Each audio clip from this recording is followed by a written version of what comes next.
몽골하면 떠오르는 사람이 있습니다. 바로 세계 역사상 가장 영향력을 끼친 인물 칭기즈칸입니다.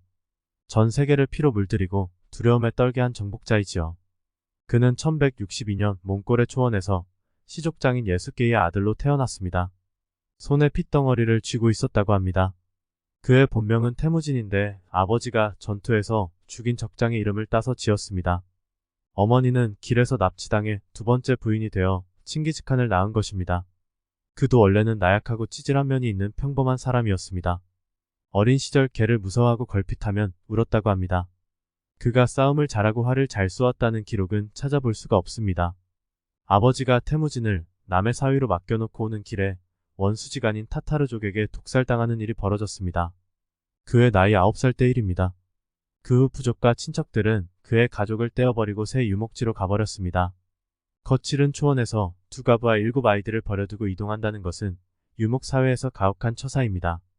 어린 태무진의 가족은 오논강 상류로 거슬러 올라가 숨어 살았습니다. 산 앵두와 머루를 따먹으며 허기를 달랬고 새와 작은 물고기를 잡아먹으며 연명했습니다. 이 무렵 형제 중 한 명은 굶어 죽기도 했으며 먹을 것을 빼앗고 괴롭히는 배다른 형을 화살로 쏘아 죽이기도 했습니다. 어머니로부터 친구라고는 그림자밖에 없고 꼬리 말고는 채찍도 없는 처지에 제 형제마저 죽인 놈이라는 욕을 들었습니다. 친척들도 칭기즈칸을 무시하거나 경계했습니다. 그 때문에 부족에게 범죄자로 붙잡혀 5년 동안 포로 생활을 하기도 했습니다. 목에 칼을 쓰고 간신히 탈출해 산속으로 도망가 살았습니다. 그러다가 천신만고 끝에 사지에서 돌아와 가족들과 재회합니다. 이 시절에는 땅굴토끼나 들쥐를 잡아 끼니를 이었습니다. 굶주림, 모욕, 납치, 노예, 도주 생활을 겪으면서 처절한 생존 본능을 익혔습니다. 제대로 된 교육을 받지 못해 글이라고는 자신의 이름조차 쓸 줄 몰랐다고 합니다. 시련은 결혼 후에도 이어집니다. 어느 날은 메르키테 부족에게 아내를 빼앗기는 수모를 당합니다. 메르기테 부족은 칭기즈칸의 아버지가 어머니를 납치해온 부족이기도 합니다. 어머니를 빼앗아온 복수로 아내를 납치해 간 것이지요. 아내를 찾아올 만한 군대가 없었던 칭기즈칸은 아버지와 동맹을 맺었던 옹칸과 어릴 적에 의형제를 맺은 자모카를 찾아가 부탁합니다. 그렇게 모은 군대를 지휘하여 승리로 이끕니다.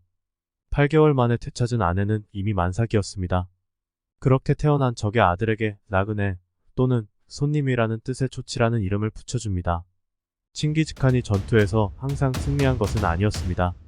몇 번이나 패에 도주하기도 했고 독화살을 맞고 죽다 살아나기도 하고 전투에서 전멸당하기도 했습니다.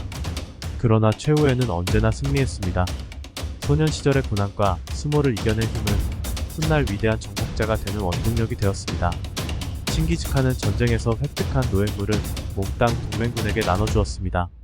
대신 연합군의 지도자로서 명성을 얻으며 점차 힘이 커집니다. 안으로 백성을 단결시키고 부족한 물자를 확보하기 위해 다른 나라로 쳐들어갑니다. 그 후 칭기즈칸은 1206년 몽골 내부의 5부족을 통일합니다. 그의 나이 44살 때였습니다. 통일 후 몽골족의 최고회의 쿠릴타이에서 칭기즈칸이란 칭호를 받습니다. 칭기즈는 하늘의 아들이란 뜻이고 칸은 왕이라는 뜻입니다. 통일을 했기 때문에 서로 싸울 수 없게 되었습니다.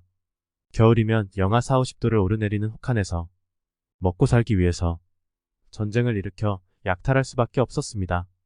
그는 칭기즈칸이 된 후 고비 사막을 넘고 황하를 건너 유라시아 지역을 석권합니다. 우리나라도 고려시대 때 몽골의 침략을 받았습니다. 그들이 지나간 자리는 잿더미가 되고 남녀 20여만 명을 잡아갔다고 합니다. 칭기즈칸은 역사상 가장 넓은 영토를 점령하고 통치하였습니다. 이는 알렉산더 대왕이 정복한 영토의 2배이며 로마가 400년 동안 정복한 것보다 훨씬 많은 땅을 10만여 명의 군사로 20여 년 만에 정복한 것입니다. 그의 일생은 전쟁의 연속이었습니다. 파괴와 살육을 가늘로부터 받은 신성한 명령이라는 명분을 내세워 정당화했습니다.